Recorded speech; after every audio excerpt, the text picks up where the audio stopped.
Hey everybody, welcome to podcast Pocket Full of Sunshine. Welcome to Wednesday. Here I am actually on Wednesday this week. I have been slacking a little bit, but here I am. I hope you all enjoy this episode. If you can relate to this episode, I'm so sorry that you've ever had to experience dementia or Alzheimer's or how that affects the people that you love and you yourself as a caretaker. This one's pretty close to home for me because my grandmother had dementia and my dad had early onset as well. And it was rough. It was really rough. My sister and I were caretakers for my dad, and he lived with each of us there for a while. And it was just, some days were hard. Some days were almost unbearable, where I literally wanted to throw hands with him. So it takes a strong person. It takes a lot of patience and a lot of understanding. And sometimes as humans, we really fail to be that and to do that for our loved ones that are suffering, because it's so frustrating and it's so exhausting. So please know that you are not alone if you are feeling some type of way right now, because you are a caretaker. This episode is going to have some trigger warnings because I am going to play a few voicemails that came from my dad, when he first started noticing that he was getting sicker. And you can just hear the sadness and the confusion and the pain in his voice in these videos. And I keep them because in all of my dad's voice messages that he left me, he always said, "Anyway, I love you. I'll holler at you later," or "Holler at you later. I love you." And so I just hold those close, and just being able to hear my dad say "I love you" again, even though it's only a voicemail and that's all that I have left, it's better than, it's just, I don't know, I guess it's better than nothing, right? So, we don't realize, I guess, how many people are affected by Alzheimer's and dementia. 50 million people a year. There's so many in the world are affected by Alzheimer's and dementia. And there's so many different things that cause it. Traumatic brain injury, frontal lobe deterioration, excessive protein deposit in our vascular systems. There's diet, our nutrition. Everything we put in our body affects our organs, our brain, just everything, our whole entire body. We only get one body, right? So we got to take care of it. And a lot of times that's so hard for people that live in poverty, because they have to buy the cheap things. They have to buy the processed things because otherwise they're not eating. It's expensive to eat healthy, but in the end, we have to, because we have to protect our hearts. We have to protect our bodies. We have to protect our brains. And in order to do that, we have to nourish them with good stuff from the earth, fruits, vegetables, proteins, not all this processed junk that they push on us for cheap just to make us fat and unhealthy. Not that, I'm not weight shaming anyone. I probably should have reworded that a little bit, but America is obese, and that's because of all this junk that we have. You look at other countries and they don't have stuff like that. They don't sell stuff like that. I overheard someone at a field trip the other day, a parent, and he was from England, and he said he opened up this bag of Cheez-Its and he tried one. He said, "I've never had a Cheez-It before. They don't sell these over there." And it's like, are you kidding me? We have every single flavor you can imagine of these. But here we are, buying all this junk, putting all this unhealthy stuff into our bodies, not exercising as much as we should. And I'm not saying everybody needs to be a health nut, everybody needs to be vegan, whatever.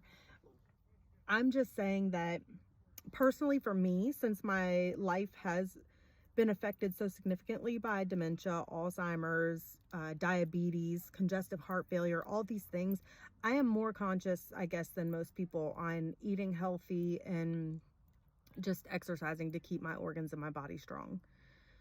So my dad he was not always like that. He was he struggled with addiction his whole life. Alcohol, drugs, partying, grew up in the 70s, 80s. So it was sex, drugs, and rock and roll. That's what they did. So he didn't really take care of his body. And then as he got older, he really started to pay for it with the congestive heart failure, with diabetes, with dementia, all the things. And it really, really took a toll on him physically and emotionally, and then us as well, because we were the caretakers. So I'm going to pause now and play one of these voice memos, and then I'll just talk about it for a second afterwards. Well, this is bad. I just now waking up. I couldn't get up this morning. So that video was from March 21st of 2021 at 12:13 in the afternoon, and my dad was just waking up. When his dementia started to progress quickly, he started getting his days and nights mixed up. So he would stay up all night, like just doing who knows what, and then sleep all day or most of the day. And so he had called me that morning, and you could just tell he's exhausted. He's tired. Like he said, I couldn't get up this morning. I just couldn't get out of the bed. And that's because his body was changing, and he didn't understand that. It was really frustrating for me too, because when he would be up all night, he would be calling me all hours of the night, 1 o'clock, 2 o'clock, 3 o'clock in the morning. Like, hey, did I go to the grocery store? Did I pay my rent? Like, did I can't figure out how to change this channel on this TV. You need to come over here and help me. At 3 in the morning? I gotta drive over to your damn house and help you turn on the TV because you can't remember how to do it. But then at the same time, I'm like, oh my gosh, like, can you imagine not being able to remember how to change a channel on a TV? So I get in my car, I drive over, I fix his TV, and I drive back home at 3 in the morning, because I couldn't imagine if that was my life. If I couldn't remember things that were so simple and so easy to do. So I would do it, and it would piss me off, and I would be frustrated, and I would be tired. But at the same time, I know, like, he would do it for me, because my dad wasn't always a great person, but he was most of the time, like, there for his kids. If we needed something, all we had to do was call him, and he would be there, and he would figure it out, and he would make a way no matter what. This next video is a little more, voice clip is a little more triggering, so I will warn you on that, and I'll be back in a second. Yeah, this is bad again. I keep forgetting shit. I didn't know how I'm going to point it this year. I forgot about it. I'm doing that a lot here lately, forgetting. I don't know what's happening, but it ain't good. Might end up in the hospital, find out what is the problem. I don't know what it is. I don't know. Anyway. I'll holler later.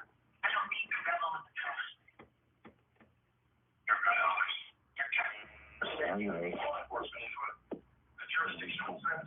All right, well, anyway, I was just so trying to tell you, and you just called me, I guess. All right, well, I'm in the bed. I'm going to try to go to sleep. Are you there?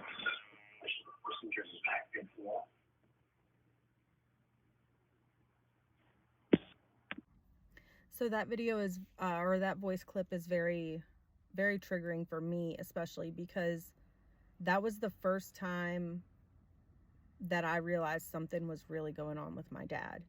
Because before that, I'm like, you're just a pain in the ass. Like, you're calling me every 20 minutes. Like, you've already called me and asked me that before. Like, what is wrong with you? And I was not nice about it because I was annoyed and I was frustrated.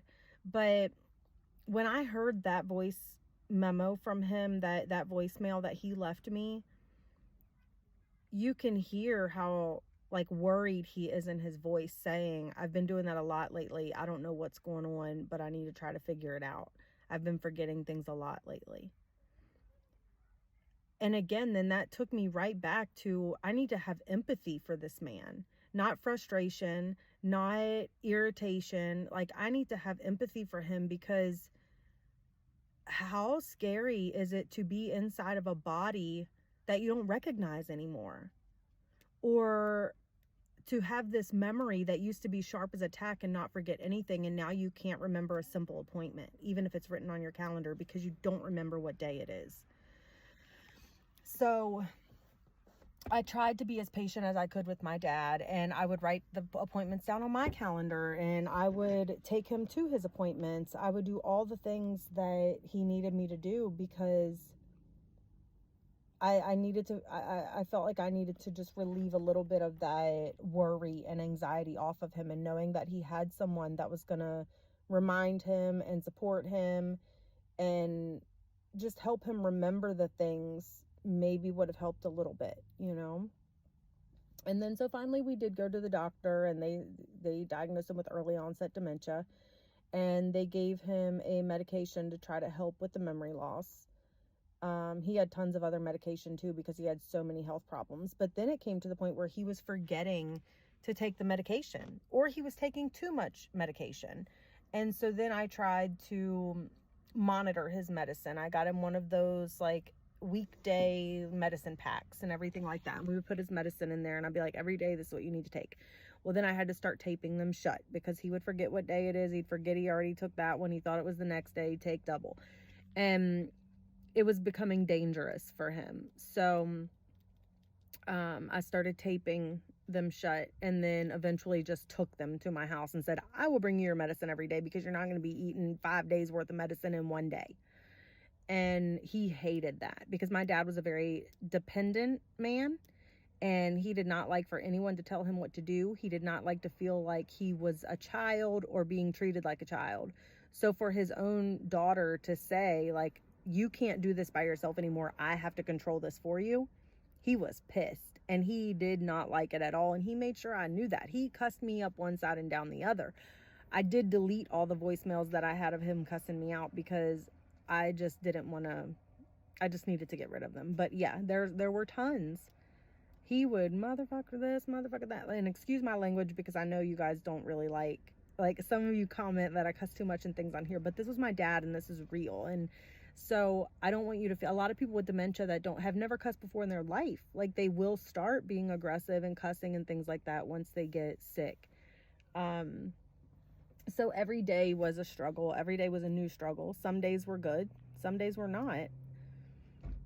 That year, the same year, May of 2021, right before my dad died, the videos that I just played for you were in March. This is in May now. It was my birthday, and my dad forgot my birthday. And that was super, super hard for me. That was a really, really tough day, because he ended up calling 911 to go to the hospital. And then he forgot he called 911 to go to the hospital and swore they kidnapped him. And then he threatened to blow the hospital up. So I had to go get him and bring him back home so they didn't have him arrested. Well, then he swore he lost his wallet, or they stole his wallet. And then he thought he left the wallet in the cab, because he had called a cab and went back to the hospital to look for his wallet, because he told the cab driver he left it there. So it was like a whole big mess, guys. Like, it was like literally cat and mouse, like all over the place. One day's great, one day's not. One minute he's calling 911, the next minute he's like, I don't know why they showed up at my house to pick me up, and da da da da da. So it was getting really bad really quick. And then my dad had a diabetic ulcer on the bottom of his foot, and he needed amputation, because if he didn't get an amputation, he would end up passing away from sepsis, which is what happened. Because after a long conversation with his doctors, with the paleo team, with everybody that was involved in his medical needs, they were like, he has the amputation. He's not going to remember it some days. He's going to remember it some days, but he's not going to want to do stuff. Some days he's not going to want to do therapy. He's not going to want anybody to touch him. The next day he's going to be fine and, cooperative. So is it best to let him live out the rest of the time that he has left as he wants to? Because he always said, I came in this world with all my limbs. I'm going out with them. Ain't nobody cutting my damn leg off. Once they start cutting, they always cut, da, da, da. So we made the decision to just let him live out what he had left the best way that he could, and that's what he wanted, and we honored his wishes, as hard as that was for us and our kids. But for me, like, I felt like I lost him before that, you know? Like, my dad never would have ever forgot my birthday, ever, no matter what he had going on, whether he was in jail, whether he was, away, whether he was working, whatever. He never forgot our birthdays, ever. And so for that to happen, I knew, like, this is not the same dad that I had. This is the same body of the dad that I had, but this is not the same mind of the dad that I had. So now I'm going to play another voice clip for you guys, and then I will finish up this episode. This is Dad. I'm looking around. I can't find my checks or nothing. God damn it. I'm going to lay back down and try to take a nap. The hell with this shit. I can't figure out where they're at. I done been all through this. I love you now. I'll have to later.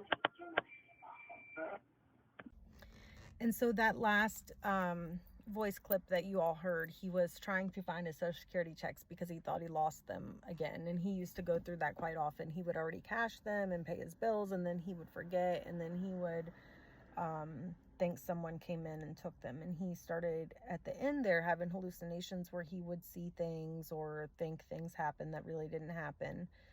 I remember him telling me one night that his nurses in the hospital were having a party in his room at 2 a.m. But he was convinced it was happening. So I got to the point where I stopped arguing with him about it and just let him talk, because you don't want to argue with someone that has dementia, because making them feel like they're wrong or that something didn't happen that they think happened really makes it worse. It escalates the situation. They get super frustrated, and then also reminds them that their body's failing them. Their mind is failing them. So the best thing for me was just to agree and just let him think whatever, let him do whatever. Because if I tried to argue with him, it just was horrible. It got really bad. And so I went over that day to help him find his checks, and I cleaned his kitchen for him because he asked me to. He said he was going to lay down and take a nap because he was so tired. He was exhausted. So he goes and lays down, and I'm cleaning the kitchen, and the next thing you know, he wakes up and I hear him around there stirring around. He had a little efficiency apartment because he didn't want to live with me. And he came around that corner and he forgot that I was in that house cleaning. He cracked me across the back with his cane so hard that I hit the floor. Like, I literally dropped to my knees. What the hell are you doing in my house? Nobody told you to come in here. You broke in my house. I'm like, Dad, what are you talking about? I've been here for 2 hours. I'm cleaning your house. You were taking a nap, so I just did the dishes, cleaned out the fridge, like all this stuff. What are you talking about? Get the hell out of here. Nobody told you to clean my house. I said, all right, you know what? I'm gone. I'm out of here. So I left. Before I even got home, and I literally lived 2 minutes away from him, he's calling me again. And he's saying, I thought you were going to come over here and help me clean up this house a little bit. Screw you. You just busted me across the back with a cane. No, I didn't. You're a damn liar. I didn't do that. Okay. I got the bruise to prove it. But it wasn't his fault. Like, he legitimately, like, I understood that he legitimately forgot that I was in there, and I scared the shit out of him because I'm standing there at his sink when he walks around the corner, and he is already, like, out of it. So he just cracked me. And so there were a lot of days like that, and he would call 15 times. He would call the ambulance, go to the hospital, get checked out. They would release him. He'd go home, and as soon as he'd get home, he'd call the ambulance again. It's like, oh my goodness. It was very frustrating and very, very exhausting.